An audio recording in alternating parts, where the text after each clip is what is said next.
ఆయనుంటే ఇంత రచ్చ జరిగి ఉండేదా? తెలుగు చిత్ర పరిశ్రమలో ఒకప్పుడు ప్రశాంత వాతావరణం ఉండేది.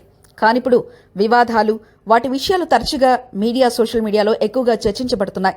అల్లు అర్జున్ వివాదం, మోహన్ బాబు కుటుంబం మధ్య జరిగే గొడవలు తాజా ఉదాహరణలు. గతంలో ఇలాంటి వివాదాలు బయటికి రాకుండా వృద్ధులు, ప్రముఖులు గమనించి సమూహాలుగా కూర్చొని పరిష్కారం చేసే పద్ధతి ఉండేది. దాసరి నారాయణరావు ఇలాంటి సమయంలో ముందుకొచ్చి ఇరు వర్గాల మధ్య సయోధ్యను ఏర్పాటు చేయడానికి సమర్థవంతంగా వ్యవహరించేవారు. ప్రస్తుతం పరిశ్రమలో ఇలాంటి నేతృత్వం లేకపోవడం వల్ల వివాదాలు పెద్దగా బయటకొస్తున్నాయి. అల్లు అర్జున్ మెగా ఫ్యామిలీ వివాదం, మంచు మోహన్ బాబు కుటుంబం గొడవలు ఇవన్నీ మరింత పెరిగిపోతున్నాయి. దాసరి నారాయణరావు సమక్షంలో ఇవన్నీ పరిష్కారం అయ్యేవి.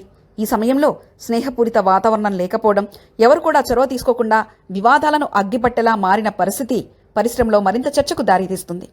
సినీ పరిశ్రమ పచ్చగా స్నేహపూరితంగా ఉండాలంటే దాసరి నారాయణరావు వంటి ప్రముఖులు ముందుకు రావాల్సిన అవసరం ఎంతైనా ఉంది.